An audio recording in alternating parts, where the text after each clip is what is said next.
നല്ല ദൈവമേ, സ്വർഗീയ നല്ല പിതാവേ, പുണ്യപാദപടുത്തെങ്കിലേക്ക് അടിയങ്ങൾ കടന്നു വരികയാണ്. അടിയങ്ങൾ ആഗ്രഹിച്ച് തീരുമാനിച്ച് പ്രാർത്ഥിച്ചു കൊണ്ടിരുന്ന ഈ നല്ല സുദിനങ്ങൾക്കായി ഞങ്ങൾ നന്ദിയോടെ ദൈവപാദപടുത്തെങ്കിലേക്ക് സാഷ്ടാംഗം സമർപ്പിക്കുന്നു. കർത്താവെ, ഞങ്ങളുടെ പ്രാർത്ഥനയ്ക്ക് മറുപടി നൽകി ഈ കൺവെൻഷൻ എത്രത്തോളം അനുഗ്രഹമാക്കി തീർക്കുവാൻ എൻ്റെ കർത്താവിനോടുന്ന് പ്രസാദം തോന്നിയ നല്ല കൃപയ്ക്കായി നന്ദി നിറഞ്ഞ ഹൃദയത്തോട് ഞങ്ങളങ്ങേ സ്തുതിക്കുന്നു. കർത്താവേ, ഇന്ന് പകൽക്കാലം അങ്ങയുടെ സന്നിധിയിൽ ഞങ്ങൾ വെറുതെ കടന്നു വന്നില്ല എങ്കിലും ദൈവമായ കർത്താവിൻ്റെ കരം ഞങ്ങളോട് കൂടെയിരുന്ന് കർത്താവേ, ഈ സ്തോത്ര കാഴ്ചയ്ക്കായി അടിയൻ പ്രാർത്ഥിക്കുമ്പോൾ നീട്ടിയ കരങ്ങളെ അവിടുന്ന് അനുഗ്രഹിക്കുമാറാകണം. ആ സ്വർഗത്തിൻ്റെ കിളി വാതിൽ തുറന്ന് സമൃദ്ധിയുടെ അളവ് നൽകി നിന്റെ ജനത്തെ അവിടുന്ന് മാനിക്കണമേ. അങ്ങയുടെ വചനം പറയുന്നത് പോലെ കൊടുപ്പീൻ എന്നാൽ നിങ്ങൾക്ക് കിട്ടും, അമർത്തി കുലുക്കി കവിയുന്ന ഒരളവ് നിങ്ങളുടെ മടിയിൽ അത് തരാമെന്ന് വാക്ക് പറഞ്ഞ കർത്താവിൻ്റെ സാന്നിധ്യം തൻ്റെ ജനത്തിൻ്റെ മേൽ കർത്താവ് അവിടുന്ന് അയച്ച് അവിടുന്ന് പരിപാലിക്കുന്ന കൃപയ്ക്കായി നന്ദിയോട് സ്തുതിക്കുന്ന കർത്താവേ, നീട്ടിയകരങ്ങൾ അവിടുന്ന് അനുഗ്രഹിക്കണം. അത് 30, 60, 100 മേനിയായി വിളയപ്പെടുവാൻ ദൈവത്തിന് പ്രസാദം തോന്നണം. അതുപോലെ കർത്താവേ, സുഖമില്ലാതെ കർത്താവേ ആയിരിക്കുന്ന വാത്സല്യം ഞങ്ങളുടെ ദൈവദാസനെ ഓർത്ത് പ്രാർത്ഥിക്കുന്നു. തന്നെ അലട്ടുന്ന രോഗങ്ങളെ, രോഗാത്മശക്തികളെ സ്വർഗത്തിൽ ഭൂമിക്ക് നാഥനായ നസ്രേനായ യേശുവിന്റെ നാമത്തിൽ ഞങ്ങൾ ഒരുമിച്ച് ശാസിച്ചകറ്റുകയാ.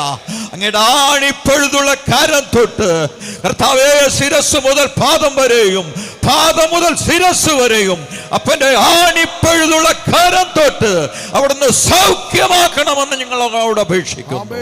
ദൈവകൃപ കൊണ്ട് അവിടുന്ന് പൊതിയണമേ. നിന്റെ ദാസന്മാരെ ദൈവകരങ്ങളിൽ ഏൽപ്പിക്കുകയാണ്. കർത്താവ് അവിടുന്ന് സഹായിക്കണം, അനുഗ്രഹിക്കണം. ദൈവകൃപ കൊണ്ട് അവിടുന്ന് പൊതിയണം. മഹത്വം കർത്താവിന് അർപ്പിക്കുന്നു. പ്രാർത്ഥനയാചന കേട്ടതിനായി സ്തുതിക്കുന്നു. യേശുക്രിസ്തുവിന്റെ ധന്യമുള്ള നാമത്തിൽ ഞങ്ങൾ താഴ്മയോട് അപേക്ഷിക്കുമ്പോൾ ദൈവോട് അവിടുന്ന് കേൾക്കണം. നല്ല പിതാവേ, ആമേൻ. എല്ലാവർക്കും ഇരിക്കാം. ഹല്ലേലൂയ. അടുത്തതായി നാം ദൈവവചന ശുശ്രൂഷയിലേക്ക് പ്രവേശിക്കുവാൻ പോകുകയാണ്. സ്തോത്രം. ഇന്ന് പകൽക്കാലം നമ്മുടെ പരിശുദ്ധ ആരാധനയിൽ ദൈവത്തിൻ്റെ വിലയേറിയ വചനം നമ്മോട് സംസാരിക്കുന്നത് പാസ്റ്റർ ഡേവിഡ് ഡാനിയൽ. സ്തോത്രം. മുന്നോട്ട് വരാം. അവരുടെ പ്രസംഗം മൊഴിപെയർക്കുന്നതിനായി പാസ്റ്റർ തോമസ് ടി മാത്യുവിനെ ഞാൻ ക്ഷണിക്കുന്നു. കർത്തருடைய പരിശുദ്ധ നാമத்துக்கு மகிமையுண்டாவதாக. இந்த பரிசுத்த ஆராதனையில் ஒரு புது சப்தம் கேட்க வேண்டுமென்று நினைத்ததினால கோஆர்டினேட்டர்ஸு ஒரு தமிழ் செய்தி உண்டாக வேண்டும் என்று நினைச்சதினால தேனி மாவட்டத்தில் கர்த்தருக்காக ஊழியம் செய்கிறான் அருமையான பாஸ்டர் டேவிட் தானியலே நாங்கள் அழைத்தோம். நம்முடைய அழைப்பை ஏற்றுக்கொண்டு இந்த ஆராதனையில் பங்கு பெறுவதற்காக அவர்கள் கடந்து வந்திருக்கிறது. അവർക്ക് ഞാൻ കർത്തർക്ക് നന്ദി ചൊല്ലുகிறேன்.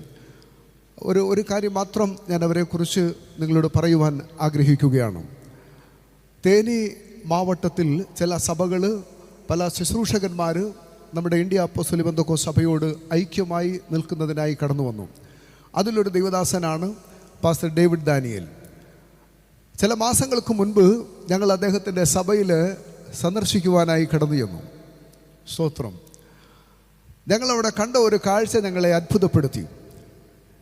ഞാൻ നിങ്ങളോട് പറയുന്നത് എന്തെന്ന് ചോദിച്ചാൽ, ദൈവവേലയിൽ നിങ്ങൾക്കൊരു ഉത്സാഹമുണ്ടാകണം. അതിനുവേണ്ടിയാണ് ഞങ്ങളെ സംബന്ധിച്ച ആരാധനയിൽ നമ്മുടെ ഈ സിയോൻ ചാപ്പലിനേക്കാളും വലിയൊരു ആലയമാണ്. അത്ര മനോഹരമല്ല എങ്കിലും ആ ആലയത്തിൽ അതിൻ്റെ പുൽപ്പറ്റോട് ചേർന്ന് ആളുകൾ ഇരുന്ന് ആലയം നിറഞ്ഞ് കവിഞ്ഞ് ആലയത്തിൻ്റെ വെളിയിൽ ഒരു ടെൻ്റ് ഇട്ട് ആ ടെൻറ്റിൽ ആളുകൾ ഇരുന്ന് ആരാധിക്കുന്ന ഒരു വലിയ കൂട്ടം. ആമേൻ. സ്തോത്രം. ഹല്ലേലൂയ. David Daniel pastor, brother please come. ഇതാണ് പാസ്റ്റർ. ഇവരെ കണ്ടാൽ അങ്ങനെ തോന്നില്ല. സ്തോത്രം. കഴിഞ്ഞ ചില മാസങ്ങൾക്ക് മുൻപ് അവർ ഊട്ടിയിൽ വന്നിരുന്നു ഒരു മീറ്റിങ്ങിൽ സംസാരിക്കുവാൻ. സ്തോത്രം. അപ്പോഴും പല ആളുകൾ പറഞ്ഞു, ഒരു ചിന്ന പയ്യൻ മാതിരി ഇരിക്കുക, അയ്യാ നീ എന്നാ ഊഴിയം പண்றீங்களா? സ്തോത്രം. എന്നാൽ ഇന്ന് പകൽക്കാലം നമ്മുടെ ദൈവദാസന്മാരോട് ഞാനൊരു കാര്യം പറയട്ടെ. സഭ വളർന്നു പെരുകി ആത്മാക്കൾ നിറഞ്ഞതിൻ്റെ കാരണം ഈ ഡേവിഡ് ദാനിയേലിൻ്റെ മുഴങ്കാല. അദ്ദേഹം പല രാത്രികളിലും ഉറങ്ങുവതില്ല.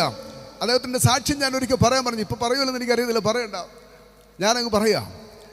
പല രാത്രികളിലും അദ്ദേഹം ഉറങ്ങുമ്പോൾ വെളുപ്പിന് 4 മണിയാകും. അതുവരെയും താൻ മുഴങ്കാലിൽ നിന്ന് പ്രാർത്ഥിക്കുകയാണ്. ആമേൻ. നമ്മുടെ ദൈവദാസന്മാർക്ക് പ്രാർത്ഥന എന്ന് കേൾക്കുമ്പോൾ ചൊറിയണം തേച്ച പോലെയാണ്. പ്രാർത്ഥനയ്ക്കും വരത്തില്ല, ഉപവാസത്തിനും വരത്തില്ല, പ്രാർത്ഥിക്കുകയില്ല, ഉപവസിക്കുകയില്ല. പിന്നെ എങ്ങനെ സഭ വളരുന്നത്? ദൈവദാസനെ കണ്ട് നമ്മളൊന്ന് പഠിക്കണം. ആമേൻ. വിശ്വാസികളെല്ലാവരും ഹല്ലേലൂയ പറഞ്ഞേടാ. ഹല്ലേലൂയ. ആമേൻ. സ്തോത്രം. ദൈവദാസന്മാർ പിടങ്ങരുതേ. സ്തോത്രം. ഇപ്പോൾ കർത്താവിൻ്റെ ദാസൻ പാസ്റ്റർ ഡേവിഡ് ദാനിയേൽ ദൈവത്തിൻ്റെ വിലയേറിയ വചനത്തിന് അദ്ദേഹത്തിന് കൊടുക്കപ്പെട്ട സമയം നമ്മളോട് ദൈവവചനം സംസാരിക്കും. പാസ്റ്റർ തോമസ് ടി മാത്യുവും അദ്ദേഹത്തിൻ്റെ തമിഴ് പ്രസംഗം മലയാളത്തിലേക്ക് ട്രാൻസ്ലേറ്റ് ചെയ്യും. ഈ ദൈവദാസന്മാരെ രണ്ടുപേരെയും സ്തോത്രം എല്ലാവരും കരങ്ങളെ തട്ടി ഉത്സാഹത്തോടൊന്ന് വരവേറ്റാട്ടെ.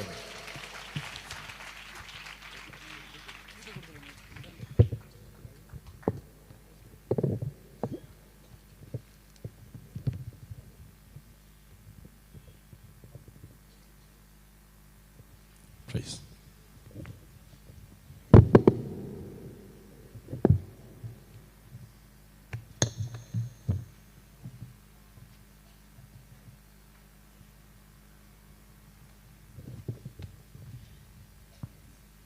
യേശു ക്രിസ്തുവിൻ സർവ്വവല്ലമുള്ള നാമത്തിற்கு മഹിമ ഉണ്ടാവதாக. യേശു ക്രിസ്തു എന്ന സർവശക്തിയുള്ള നാമത്തിന് സകല മഹത്വം കരേറ്റുന്നു.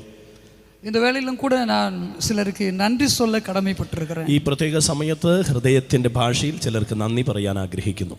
முதலாவது ആദ്യമായിട്ട് உங்கள் எல்லாருக்கும் நன்றி.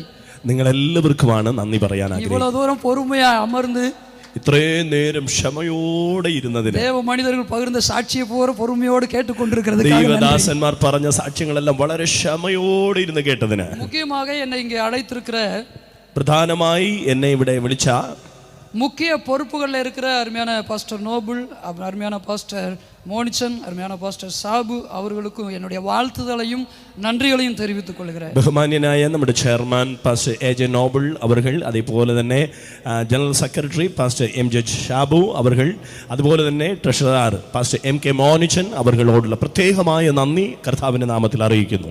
எங்களை இந்த ஐக்கியத்திற்கு வரவழைப்பதற்கு அல்லது வரவழைக்க முக்கிய காரணமாக இருந்தால் அருமையான பாஸ்டர் தர்மராஜ், அருமையான பாஸ்டர் மோசஸ், അരുമയാന പാസ്റ്റർ കെ എം പൗലോസ് അവർക്ക് என்னுடைய വാർത്തകളെയും നന്ദികളെയും தெரிவித்துக் കൊള്ളുക. പ്രത്യേകിച്ച് ഈ കൂട്ടായ്മയിലേക്ക് ഞങ്ങളെ ആകർഷിച്ച, ഞങ്ങളെ അടുപ്പിച്ച, പ്രത്യേകിച്ച് ഞങ്ങൾ വരുവാൻ കാരണമായി ദൈവത്താൽ ഉപയോഗിക്കപ്പെട്ട ദൈവദാസന്മാർ പാസ്റ്റർ ധർമ്മരാജ്, അതുപോലെ പാസ്റ്റർ മോസസ് ജോൺ, അതുപോലെ തന്നെ പാസ്റ്റർ പൗലോസ്, കെ എം പൗലോസ് അവர்களோടുള്ള നന്ദിയും പ്രത്യേകമായ വന്ദനവും ചൊല്ലുകയാണ്. മറ്റൊരു കാരണமாக இருக்கிறதான அருமையான பாஸ்டர் தாமஸ் அவர்களையும் வாழ்த்துகிறேன், அவருக்கு நன்றி சொல்லிக் கொள்கிறேன். മറ്റൊരാള് തോമസ് പാസ്റ്റർ ആണ്, അദ്ദേഹത്തിന് വന്ദനം ചൊല്ലുന്നു. யாரெல்லாம் சந்தோஷமா இருக்கிறீங்க? എത്ര പേർ സന്തോഷത്തോടെ ആയിരിക്കുന്നു? இன்னும் கூட ஒருத்தருக்கு நான் வாழ்த்து சொல்ல கடமைப்பட்டிருக்கிறேன். ഒരു വ്യക്തിയും കൂടെ ഞാൻ നന്ദിയോടുകൂടെ ഓർക്കുവാൻ കർത്താവിൽ ആഗ്രഹിക്കുന്നു. என்னுடைய 33வது വയതിലെ ഞാൻ திருமணம் செய்தேன். കർത്താവിന്റെ വിലപ്പെട്ട ദാസൻ 33ാമത്തെ വയസ്സിലാണ് വിവാഹിതനായത്. என்னுடைய திருமணத்துக்கு வந்து செய்து கொடுத்த அருமையான பாஸ்டர் இஜே வர்ഗീസ് அவர்களை வாழ்த்துகிறேன், നന്ദി சொல்லுகிறேன். പ്രിയ കർത്തൃദാസന്റെ വിവാഹവേദിയിൽ ദൈവവചനം പ്രഘോഷിക്കുവാൻ അവിടെ നിയോഗിതനായത് കർത്താവിൽ ബഹുമാന്യനായ SOP സഭയുടെ സീനിയർ പാസ്റ്ററായ കർത്താവിന്റെ വിലപ്പെട്ട ദാസൻ പാസ്റ്റർ ഇജെ വർഗീസ് അവர்களാണ്. ஒரு தடவை சத்தமா எல்லாரும் அல்லேலூயான்னு சொல்லலாம். ഒരിക്കൽ കൂടെ സന്തോഷത്തോടെ ഹല്ലേലൂയ പറയാം. நீங்க அல்லேலூயான்னு சொல்றதுல മൂക്ക് മൂലയിൽ இருக்கிற പിശാച് கூட പോകാது. നിങ്ങൾ ഹല്ലേലൂയ പറയുന്ന കേൾക്കുമ്പോ മുക്കിൽ പിശാച് പോലും പോകാൻ സാധ്യതയില്ല. കരമുയർത്തി സന്തോഷത്തോടെ ശബ്ദമുയർത്തി സ്തോത്രം പറഞ്ഞ് ഹല്ലേലൂയ. இன்று நான் உங்களோடு கூட பகிர்ந்து கொள்ள போகிற காரியம், ഇന്ന് ഞാൻ നിങ്ങളോടുകൂടെ പങ്കുവെക്കുവാൻ ആഗ്രഹിക്കുന്ന സന്ദേശം, இந்த கான்ஃபரன்ஸ்க்கு வந்திருக்கிற போது, ഞാൻ കഴിഞ്ഞ പ്രാവശ്യം ജനറൽ കോൺഫറൻസിൽ കടന്നു വന്നപ്പോൾ ஜோசுவா அண்ட் ஜீசஸ், அதாவது யோசுவாவும் இயேசுங்கிற தலைப்பில் பிரசங்கித்தேன். യോശുവയും യേശുവും എന്ന തലക്കെട്ടിനെ ആസ്പദമാക്കി ചില സന്ദേശങ്ങൾ കൈമാറി. இன்றைக்கு எனக்கு கொடுக்கப்பட்டிருக்கிற இந்த கொஞ்ச நேரத்தில், ഇന്ന് എനിക്ക് നൽകപ്പെട്ടിരിക്കുന്ന പരിമിതമായ സമയത്തിനകത്ത് ജേക്കബ് ആൻഡ് ജീസസ് എன்ற தலைப்பிலே உங்களிடத்தில் நான் பிரசங்கிக்க இருக்கிறேன். ജേക്കബ് ആൻഡ് ജീസസ് എന്ന ഹെഡിങ്ങിൽ ദൈവവചന സന്ദേശം കൊണ്ടുവരാൻ ആഗ്രഹിക്കുന്നു. യേശുവും യാക്കോബും യേശുവും. பழைய ஏற்பாட்டின் யாக்கோவும் புதிய ஏற்பாட்டின் இயேசுவும். പഴയ നിയമത്തിൽ യാക്കോബ്, പുതിയ നിയമത്തിൽ യേശു. பிரியமானவர்களே, എന്റെ പ്രിയരെ, இன்றைக்கு பேச போகிற இந்த வார்த்தைகளை நீங்கள் கவனமாய் கேட்க பரிசுத்த ஆவியானவர் உங்களுக்கு உதவி செய்வாராக. ഇന്ന് പങ്കിടപ്പെടുന്ന ദൈവശബ്ദത്തെ ശ്രദ്ധിച്ചു കേൾക്കുവാൻ പരിശുദ്ധാത്മാവ് നിങ്ങളെ സഹായിക്കുമാറാകട്ടെ എന്ന് പ്രാർത്ഥിക്കുന്നു. நம்முடைய ஆத்மநாயகனான இயேசு கிறிஸ்துவின் நாமத்திற்கு மகிமை உண்டாவதாக. നമ്മുടെ ആത്മമണവാളനായ യേശു ക്രിസ്തുവിന്റെ പരിശുദ്ധ നാമത്തിന് മഹത്വം ഉണ്ടാകട്ടെ. யோவான் சுவிசேஷத்தின் புத்தகம் യോഹന്നാന്റെ സുവിശേഷം 14-ാം അധ്യായം 6வது வசனத்திலே അതിന്റെ 6-ാമത്തെ വാക്യത്തിൽ இயேசுவை குறித்து இயேசு சொன்ன ஒரு வார்த்தை, நானே வழி என்று சொன்னார். ഇവിടെ യേശുവിനെ കുറിച്ച് യേശു തന്നെ പറഞ്ഞു, ഞാൻ തന്നെയാണ് വഴി എന്ന്. யோவான் 10வது அதிகாரம் 9வது வசனத்திலே യോഹന്നാന്റെ സുവിശേഷം 10-ാം അധ്യായം അതിന്റെ 9-ാം വാക്യത്തിൽ நானே வாசல் என்று பிரசங்கித்தார். ഞാൻ തന്നെയാണ് വഴി അഥവാ വാതിൽ എന്ന് യേശു പറഞ്ഞു. இயேசு மாத்திரமே வழியும் வாசலுமாய் இருக்கிறார். യേശു മാത്രമാണ് വഴി, യേശു മാത്രമാണ് വാതിൽ. நான் உங்களுக்காக யோவான் 10:9 வாசிக்க விரும்புகிறேன். ഞാൻ നിങ്ങൾക്കായി യോഹന്നാന്റെ സുവിശേഷം 10:9 വായിക്കുവാൻ ആഗ്രഹിക്കുന്നു. நானே வாசல், ഞാൻ വാതിലാകുന്നു. என் வழியாய் ஒருவன் பிரவேசித்தால் എന്നിലൂടെ കടക്കുന്നവൻ அவன் ரட்சிக்கப்படுவான், അവൻ രക്ഷിക്കപ്പെടും. அவன் உள்ளும் புறமும் சென்று மேய்ச்சலை கண்டடைவான். അവൻ അകത്തു വരികയും പുറത്തു പോകുകയും മേய்ச்சൽ കണ്ടെത്തുകയും ചെയ്യും. நான் மீண்டும் சொல்லுகிறேன், ഞാൻ ഒരിക്കൽ കൂടെ ആവർത്തിച്ചു இயேசு പറയുന്നു, கிறிஸ்து மாத்திரமே வழியும் வாசலுமாய் இருக்கிறார். യേശു ക്രിസ്തു മാത്രമാണ് വഴിയും വാതിലുമായിരിക്കുന്നത്. இந்த வாசல் வழியாய் பிரவேசிக்கிறவன் ரட்சிக்கப்படுகிறான், உள்ளும் புறமும் சென்று மேய்ச்சலையும் கண்டடைகிறான். ഈ വാതിൽ വഴിയായി, ഈ വഴിയിൽ കൂടെ അകത്തു കിടക്കുന്നവൻ അകത്തു കിടന്ന് രക്ഷ പ്രാപിക്കുകയും ആമേൻ മേய்ச்சൽ കണ്ടെത്തുകയും ചെയ്യുന്നു. நாம் பரலோகத்திற்கு போவதற்கு இயேசு வாசலாக வழியாக இருக்கிறார். നാം ദൈവരാജ്യത്തിലേക്ക് അഥവാ സ്വർഗത്തിലേക്ക് പോകുവാൻ യേശു വാതിലാണ്, വഴിയാണ്. மத்தேயு 16:18 விதமாக சொல்லுகிறது. മത്തായി സുവിശേഷം 16:18 ഇങ്ങനെ പറയുന്നു, பாதாளத்தின் வாசல்கள் இருப்பதாக. പാതാളത്തിന്റെ ഗോപുരങ്ങൾ അഥവാ അതിന് വാതിലുകൾ ഉള്ളതായിട്ട് പറയപ്പെടുന്നു. பரலோகத்தின் வாசல் இயேசு. സ്വർഗത്തിലേക്കുള്ള വാതിൽ യേശുവാണ്. பாதாளத்திற்கு ஒரு வாசல் அல்ல, എന്നാൽ പാതാളത്തിലേക്ക് അഥവാ നരകത്തിലേക്ക് ഒരു വാതിൽ മാത്രമല്ല.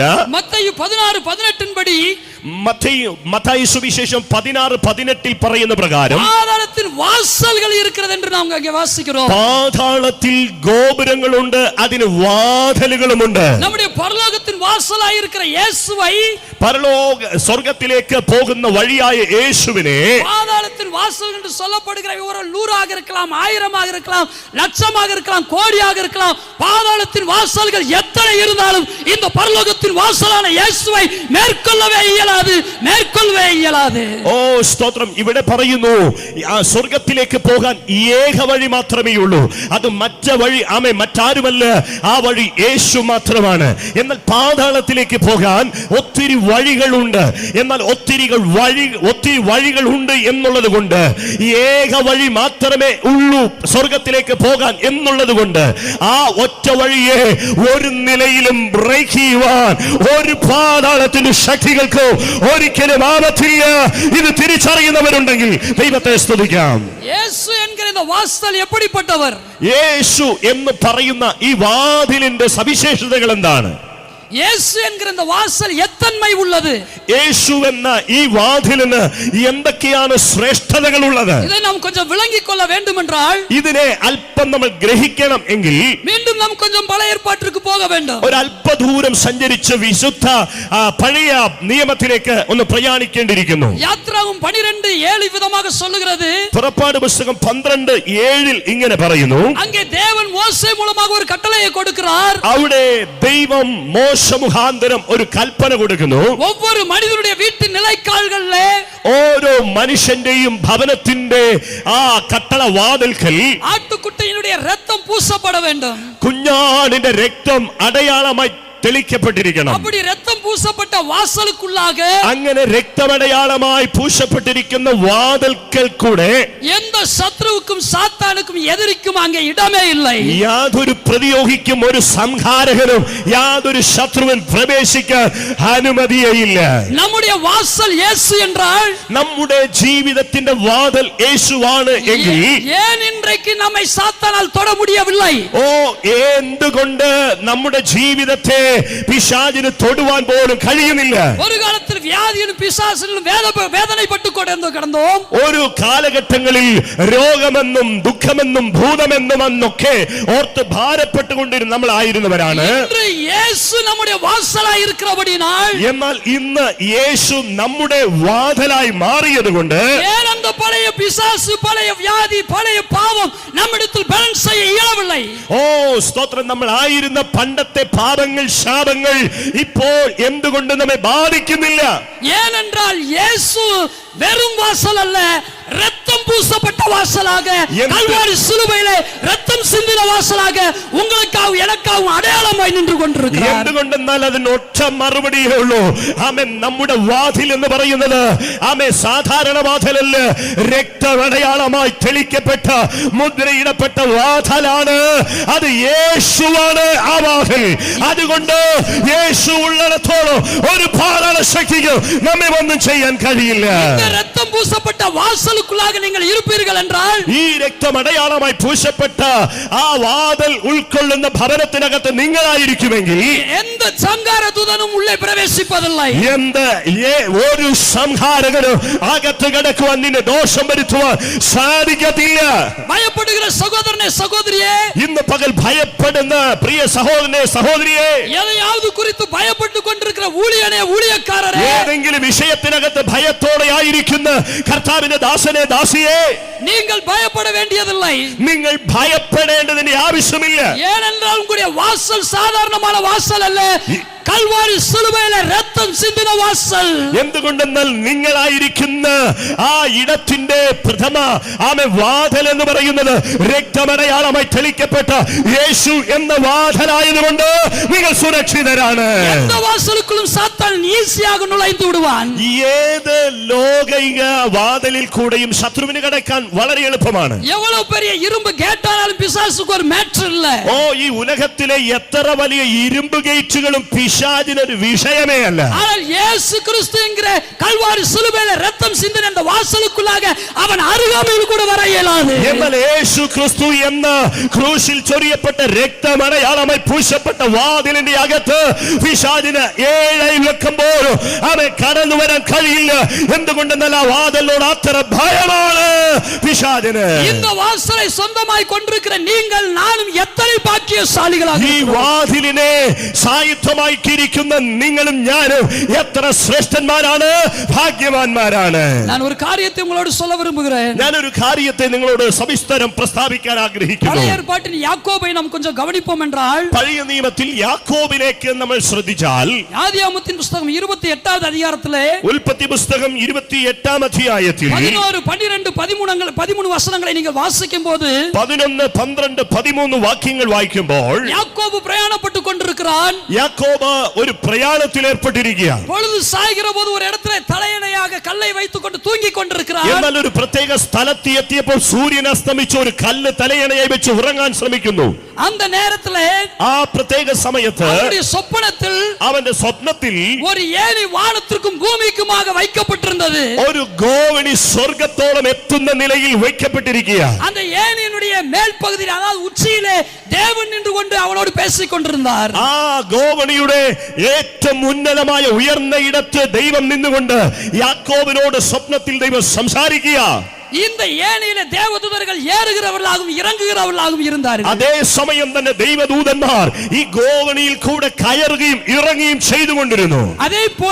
അതുപോലെ തന്നെ நீங்கள் இயேசு கிறிஸ்துவை கவனிப்பீர்கள் என்றால், നിങ്ങൾ യേശുവിലേക്കൊന്ന് ശ്രദ്ധിച്ചു നോക്കിക്കാട്ടെ. இந்த இயேசு கிறிஸ்துவினிடத்தில் சீசர்கள் வந்தபோது, ഈ യേശു ക്രിസ്തുവിന്റെ അടുക്കൽ ശിഷ്യന്മാർ വന്നപ്പോൾ அநேக காரியங்களை இயேசு இவர்களுக்கு சொல்லிக் கொண்டிருந்தார். അനേക കാര്യങ്ങൾ യേശു ഇവർക്ക് പങ്കുവെച്ചുകൊണ്ടിരുന്നു. இந்த சீசர்களை பார்த்து இயேசு சொன்ன ஒரு மகிமையான காரியம், എന്നാൽ ഈ ശിഷ്യന്മാർ ശിഷ്യന്മാരെ നോക്കിക്കൊണ്ട് യേശു പറഞ്ഞ മഹത്വപൂർണമായ ഒരു കാര്യമുണ്ട്. இன்றைய நாளிலிருந்து ഇന്ന് മുതൽ தேவதூதர்கள் ദൈവദൂതന്മാർ என்னிடத்திலிருந்து ஏறுகிறதையும் இறங்குகிறதையும் நீங்கள் காண்பீர்கள் என்றார். എന്നിൽ നിന്ന് സ്വർഗ്ഗത്തിലേക്ക് കയറുന്നതും ഇറങ്ങുന്നതും നിങ്ങൾ കാണും. பரலோகத்தின் ஏணி இயேசுவாய் இருந்தபடினாலே ഓ സ്വർഗ്ഗത്തിലേക്കുള്ള ഗോവണി യേശുവായി ഉള്ളതുകൊണ്ട് அங்கே யாக்கோபு சொப்பனத்திலே கண்டான். ഓ അവിടെ പഴയ നിയമത്തിൽ യാക്കോബ് സ്വപ്നത്തിൽ കണ്ടു. இயேசுவின் சீசர்களோ ഇവിടെ പുതിയ നിയമത്തിൽ യേശുവിന്റെ ശിഷ്യന്മാരോ நேரடியாக இயேசுவின் இடத்திலிருந்து தேவதூதர்கள் மேலே வானத்துக்கு ஏறுவதையும் இறங்குறதையும் கண்டார்கள். ഓ ലൈവായിട്ട് യേശുവിൽ കൂടെ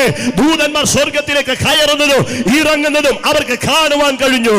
யாக்கோபுக்கும் இயேசுவுக்கும் இருக்கிற வித்தியாசம் என்ன? ഇപ്പോൾ യേശുവിന് യാക്കോബിനുള്ള വ്യത്യാസം എന്താണ്? யாக்கோபினுடைய சொப்பனத்தில் യാക്കോബിന്റെ സ്വപ്നത്തിൽ தேவன் ஏழியின் உச்சியிலே நின்று கொண்டிருந்தார். ദൈവം സ്വർഗ്ഗത്തിൽ ഗോവണിയുടെ അഗ്രഹത്തിൽ അഥവാ ഏറ്റവും ഉയർന്ന ഭാഗത്ത് നിന്നുകൊണ്ടിരിക്കുന്നു. தேவதூதர்கள் ஏறுகிறவர்களாக இறங்குகிறவர்களாக இருந்தார்கள். ദൈവദൂതന്മാർ അതേ സമയം കയറുന്നു ഇറങ്ങുന്നു. ஆனால் இயேசு என்கிற அந்த ஏணியை എന്നാൽ യേശു എന്ന ഈ ഗോവണി இந்த சீசர்கள் பார்த்தபோது ഈ ഗോവണിയെ ശിഷ്യന്മാർ കണ്ടപ്പോൾ தேவதூதர்கள் ஏறுகிறவர்களாகவும் இறங்குகிறவர்களும் இருந்தார்கள். ദൈവദൂതന്മാർ കയറുന്നു എന്നാൽ ദൈവദൂതന്മാർ ഇറങ്ങുന്നു. ஆனால் தேவன் வானத்தில் நிற்கவில்லை. എന്നാൽ സ്വർഗ്ഗത്തിലെ ദൈവം சீசருடைய கண்களுக்கு ആകാശത്തിൽ നിൽക്കുകയല്ല, ശിഷ്യന്മാരുടെ കണ്ണുകളിൽ ஏணியின் உச்சியிலே தேவன் அவர்களுக்கு தெரியவில்லை. ശിഷ്യന്മാർ നോക്കുമ്പോ ആ ഗോവണിയുടെ അഗ്രഹത്തിന്മേൽ ദൈവമില്ല.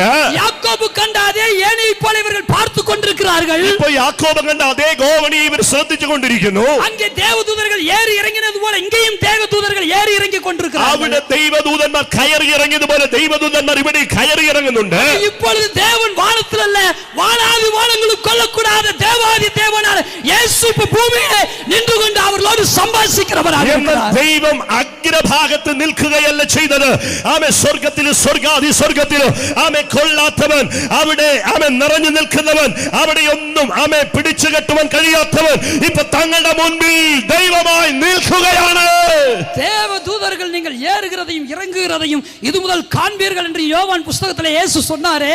ഇവിടെ യോഹന്നാന്റെ സുവിശേഷത്തിൽ യേശു പറഞ്ഞല്ലോ, ഇന്നു മുതൽ ദൈവദൂതന്മാർ സ്വർഗ്ഗത്തിലേക്ക് കയറുന്നതും ഇറങ്ങുന്നതും കാണുമെന്ന്. சீசர்கள் அதை கண்டார்களா? ശിഷ്യന്മാരത് കണ്ടുവോ? சீசர்கள் அதை கண்டார்கள் என்று வேதத்தில் இல்லை.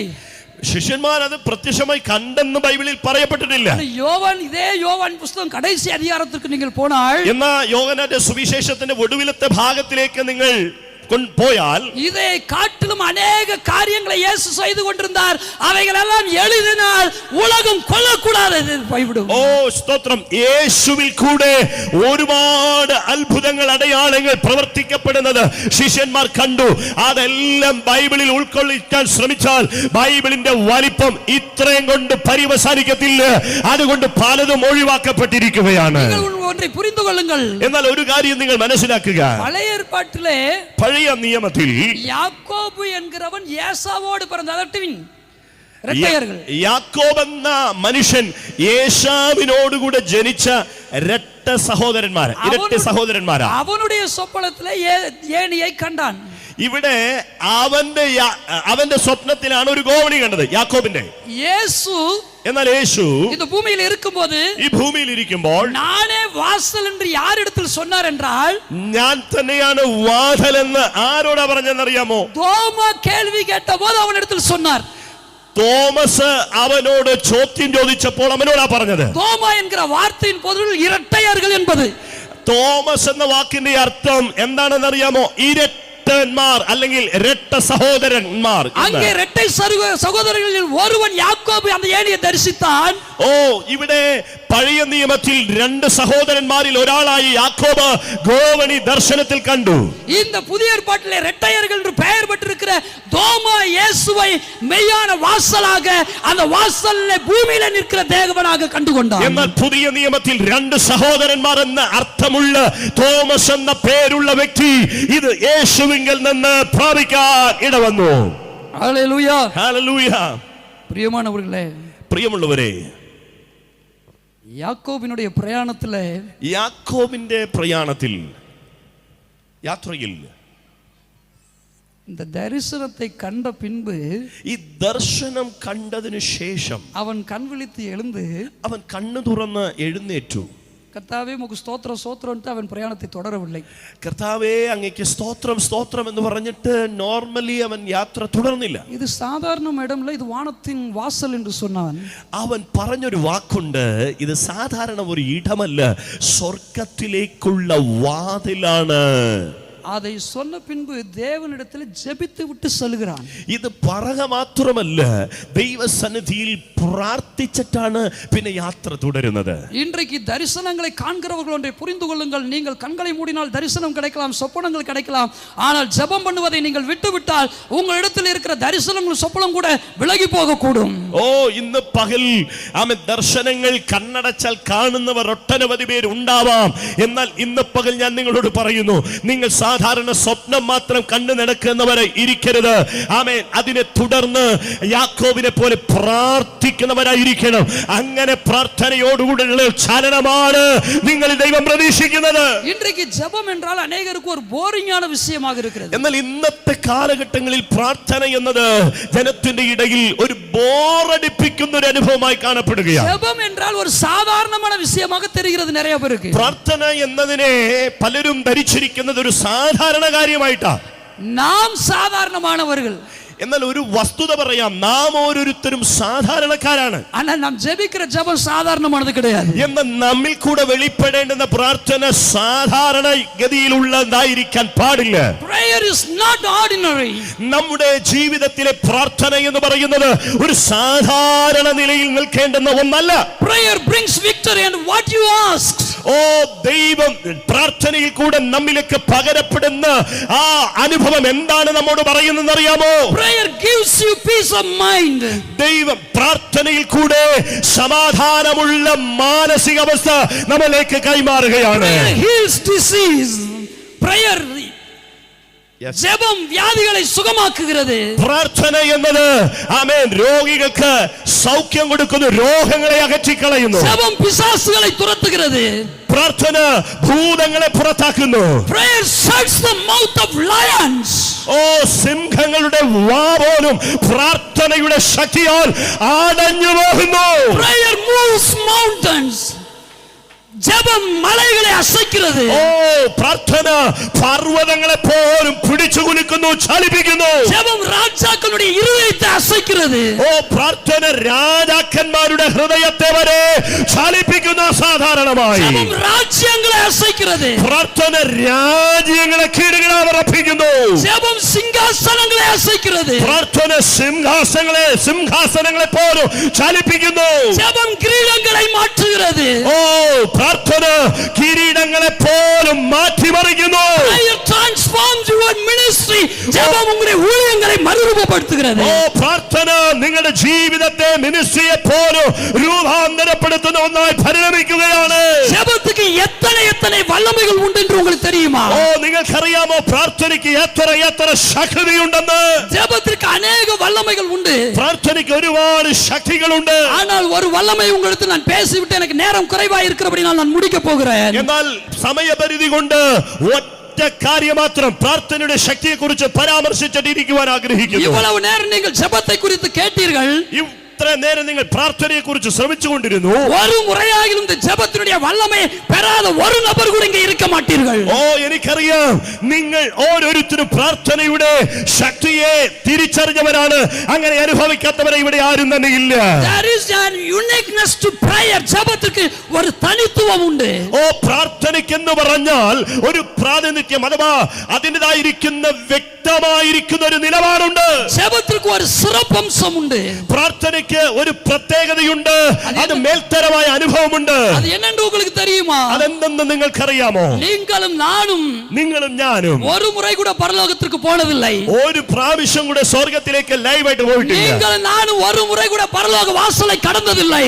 നാം ഓരോരുത്തരും ഒരിക്കൽ പോലും സ്വർഗ്ഗത്തിലെ വാതിൽ അഭിമുഖീകരിച്ചിട്ടില്ല, അല്ലെങ്കിൽ കടന്നിട്ടില്ല, അതിൽ കൂടെ കടന്നിട്ടില്ല. സാധാരണ മനുഷ്യர்களான நம்முடைய ஜெபம், എന്നാൽ സാധാരണക്കാരായ നമ്മുടെ പ്രാർത്ഥന எந்த தடையும் இல்லாமல் பரலோக வாசலை கடந்து அது தேவனை சந்திக்கிறது. ഓ, ഏത് ഏത് നിലയിൽ തടസ്സപ്പെടുത്താൻ കഴിയാതെ സ്വർഗത്തിലെ ദൈവത്തിന്റെ സന്നിധിയിൽ എത്തുവാൻ വാതിലുകളെ തുറന്നു തരുന്നു.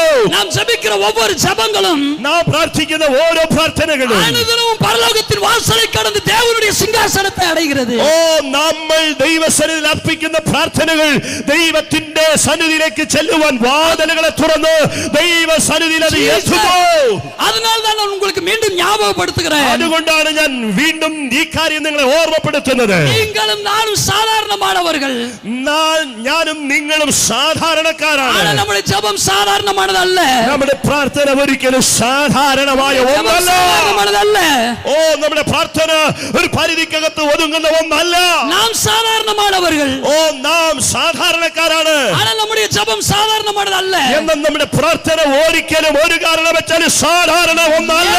என்பவன் நம்மை போல ஒரு மனிதனாக இருந்தான். ഏലിയാവ് നമ്മെ പോലെ ഉള്ള സമസ്വഭാവമുള്ള മനുഷ്യനായിരുന്നു. ഉണ്മയെ சொல்ல வேண்டாம் என்றால், സത്യസന്ധമായി പറഞ്ഞാൽ ഏലിയ നമ്മை போல பாடுள்ள மனிதனாக இருந்தான். നമ്മെ പോലെ സമസ്വഭാവമുള്ള കഷ്ടതയുള്ള മനുഷ്യനായിരുന്നു. ഉണ്മയാகவே நம்மையும் எலியாவையும் ஒப்பிட்டு பார்த்தால், എന്നാൽ ഏലിയാവിനെയും നമ്മയും തമ്മിൽ കമ്പയർ ചെയ്ത് ചിന്തിച്ചാൽ நமக்கு இருக்கிற பாடுகளுக்கும் எலியாவுக்கு இருக்கிற பாடுகளுக்கு நிறைய வித்தியாசம் உண்டு. നമ്മളിപ്പോൾ അഭിമുഖീകരിക്കുന്ന കഷ്ടതകൾക്കും ഏലിയാവ് അഭിമുഖീകരിച്ച കഷ്ടതകൾക്കും തമ്മിൽ ഒത്തിരി വ്യത്യസ്തതകളുണ്ട്. எலியா நம்மை போல பாடுள்ள மனிதன் சொன்னாலும், நீங்களும் நானும் நன்றான உடை உடுத்திருக்கிறோம், நன்றாக உணவு உட்கொள்கிறோம், நன்றாக வாகனங்களை பிரயாணம் பண்ணுகிறோம். ஆனால் எலியா ஒரு சாதாரண மனிதனாக ஒட்டக தோலை உடுத்திருந்தான், வனாந்திரங்களை அழிந்து கொண்டிருந்தான். அவனுக்கு ஒரு வாகனமும் இல்லை, டேஸ்டி ஃபுட், நல்ல சுவையான உணவுகள் இல்லை. ஆனால் அப்படிப்பட்ட சாதாரண மனிதனுடைய ஜெபம் வானத்தை அசைத்தது, யெசபேலை நடுங்கப்படினது, ஆகாபை நடுங்கப்படினது, மலையை வருஷிக்கப்பட்டது, മലയെ തടുത്തത്. ഓ, ഇന്ന് നമുക്ക് ധരിക്കാൻ നല്ല മേൽത്തരമായ വസ്ത്രങ്ങളുണ്ട്, സഞ്ചരിക്കാൻ നല്ല ക്വാളിറ്റിയുള്ള വാഹനങ്ങളുണ്ട്, നല്ല ഭവനങ്ങളുണ്ട്, ഭക്ഷണ പദാർത്ഥങ്ങൾ നമുക്ക് പലതും പറയാനുണ്ട്. എന്നാൽ ഈ ഏലിയാവിലേക്ക് ശ്രദ്ധിക്കുക. ഈ ഏലിയാവിന് ഇതൊന്നും പറയാനില്ലായിരുന്നു കേട്ടോ. സാധാരണ ഒട്ടക രോമം കൊണ്ടുള്ള ഒരു വസ്ത്രമാണ് അവൻ ധരിച്ചിരുന്നത്. സാധാരണമായി മരുഭൂമിയിൽ കൂടെയുള്ള പ്രയാണങ്ങളാണ് ഏറിയ സമയവും അവൻ അനുഭവിച്ചിരുന്നത്. എന്നാൽ നമ്മൾ അനുഭവിക്കുന്ന ടേസ്റ്റി ഫുഡ് ഒന്നും അവൻ അനുഭവിച്ചിരുന്നില്ല. നമ്മെക്കാൾ നമുക്കുണ്ട് എന്ന് പറയുന്ന പലതും അവനില്ലായിരുന്നു. എന്നാൽ അവന്റെ പ്രാർത്ഥന സ്വർഗത്തെ ചലിപ്പിച്ചു, രാജ്യങ്ങളെ ചലിപ്പിച്ചു. ഭരണാധികാരികളെ ഭയമുളവാക്കി വിജയകരമായ നിലയിൽ അനുഭവങ്ങൾ പങ്കിടുവാൻ ആ പ്രാർത്ഥന ശക്തിയുള്ളതായിരുന്നു. അപ്പോസ്തല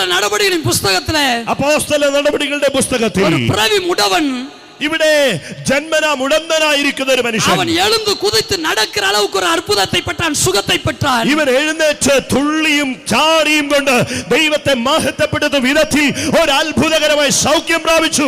അപ്പോസ്തലനായ പേതുരും യോവാനും അവനെ സുഖമാക്കുവதற்காக செல்லவில்லை. ഓ, അപ്പോസ്തലന്മാർ അവനെ സൗഖ്യമാക്കേണ്ടത് ലക്ഷ്യമാക്കിയല്ല അവിടേക്ക് പോയത്. അവനെ വിടുതലയാക്കുവதற்காக അവർ செல்லவில்லை. അവനെ വിടുവിക്കുക എന്നുള്ള കാര്യത്തിനുമായിട്ടല്ല അവർ പോയത്. 9 மணி வேளையாக ஜெப வேளையிலே ஜெபிப்பதற்காக தேவாலயத்துக்கு சென்றார்கள். ஜெபிக்க சென்ற அவர்களை கர்த்தர் அற்புதமாக பயன்படுத்தினார். பிறவி முடவர்களையும் குருடர்களையும் சப்பாளிகளையும் ஈன வியாதிகளினால் பிசாசினால் பாதிக்கப்பட்டவர்களையும் വിടുതലയാക്കുம்படி பயன்படுத்தினார். ഓ, ഇവർ പോയത് 9 മണി നേരം പ്രാർത്ഥനാ സമയത്ത് പ്രാർത്ഥിക്കാൻ വേണ്ടി പോയത്. പക്ഷെ പ്രാർത്ഥിക്കാൻ പോകുന്ന വഴിക്ക് ജന്മനാ മുടന്തനായിരുന്നവൻ താൻ പോലും അറിയാതെ, തന്റെ പോലും അനുമതിയില്ലാതെ ദൈവിക സൗഖ്യം തന്നിൽ വ്യാപരിച്ചിട്ട് ചാടാകുടഞ്ഞെഴുന്നേറ്റു, തുള്ളിയും കുതിച്ചും കൊണ്ട് ദൈവത്തിന് മഹത്വം കൊടുത്തു. ഇതെങ്ങനെ സംഭവിച്ചു? പ്രാർത്ഥനയിലൂടെ. உங்களுடைய ஜெபங்கள் எவ்வளவு முக்கியத்துவம் வாய்ந்தது என்பதை புரிந்து கொள்ளுங்கள். ഓ, ഇന്ന് പകലിലെങ്കിലും തിരിച്ചറിയുക, നിങ്ങളുടെ ജീവിതത്തിൽ പ്രാർത്ഥന എത്ര പ്രസക്തമാർജിക്കുന്ന ഒരു വലിയ കാര്യമാണ്. எலியாவுக்கு எலும்புகள் உள்ள முட்டி என்றால் இரும்பில் அல்ல, இரும்பில் உள்ள முட்டி இல்லை என்றால், நமக்கு அதே போல சதையும் எலும்புள்ள முட்டி இந்த முழங்காலில் நிற்கும் போது நிச்சயமாக இந்த ஜெபத்தினுடைய வல்லமை நாம் அனுதினம் ஒரு ருசி பார்க்க ഓ முடியும். ഏലിയാവിന് ഉണ്ടായിരുന്ന ആ മുഴങ്കാലുകൾ എന്ന് പറയുന്നത് ഇരുമ്പ് കൊണ്ട് ഉരുക്ക് കൊണ്ട് ഉണ്ടാക്കിയതല്ലായിരുന്നു. നമ്മെ പോലെ മാംസവും അസ്ഥിയും ആമേൻ ബലഹീനതയും ഒക്കെയുള്ള ഒരു ശരീരത്തിന്റെ ഉടയവനായിരുന്നു. എന്നാൽ അവൻ ദൈവസന്നിധി മുട്ടുമടക്കിയപ്പോൾ ആമേൻ സ്വർഗ്ഗം ചലിക്കുവാൻ കാരണമായി. ചില ദൈവിക സന്ദേശങ്ങൾ കൈമാറാറുണ്ട്. இந்த மணற்காடு சபைக்காக இந்த இயேசுவுக்காக நான் ஜெபித்த போது கர்த்தர் தீர்க்கதரிசனமாய் கொடுத்த வார்த்தைகள் இது. ഓ മണർകാട് ആമേൻ യേശുയോപ്പി സഭയ്ക്ക് വേണ്ടി കേരളത്തിലുള്ള ഇന്ത്യയിലുള്ള യേശുയോപ്പിക്ക് വേണ്ടി പ്രാർത്ഥിച്ചപ്പോൾ ദൈവം തന്ന ഒരു പ്രോമിസ് വേർഡാണ് ഈ സന്ദേശം. முழங்கால் படியிடுகிற ஒவ்வொரு இயேசுயோப்பி ஊழியர்களையும் கர்த்தர் வரும் நாட்களில் வரும் வருடங்களில் பயங்கரமாக பயன்படுத்தத்தான் போகிறார். ഓ കർത്താവിന്റെ പാദപീഠത്തിങ്കൽ മുഴങ്കാലുകൾ മടക്കാമെന്ന് തീരുമാനമെടുക്കുന്ന മുഴങ്കാലുകൾ മടക്കുന്ന അനുഭവമുള്ള ദൈവദാസന്മാർ ദൈവദാസിമാർക്ക് വേണ്ടി സ്വർഗത്തിലെ ദൈവം വരും നാളുകൾ വാൻകാര്യങ്ങൾ ചെയ്യുക തന്നെ ചെയ്യോ, അത്ഭുതങ്ങൾ സംഭവിക്കുക തന്നെ ചെയ്യോ. இந்த வார்த்தைகளின்படி கர்த்தர் உங்களையும் என்னையும் யாவரையும் ஆசீர்வதிப்பாராக. ഈ വചനത്താൽ സ്വർഗത്തിലെ ദൈവം നിങ്ങളെയും എന്നെയും എല്ലാവരെയും ഒരുപോലെ അനുഗ്രഹിച്ച് ആശീർവദിക്കുമാറാകട്ടെ. Amen. Praise the lord. Hallelujah. എല്ലാവരും ഒന്ന് കൈതട്ടിയാട്ടെ. ആമേൻ. ഇന്ന് പകൽക്കാലം 2025 അവസാന ഞായറാഴ്ച ആരാധനയിൽ ദൈവമായ കർത്താവ് തൻ്റെ ദാസന് കൊടുത്ത ദൈവിക ആലോചന ഇന്ത്യ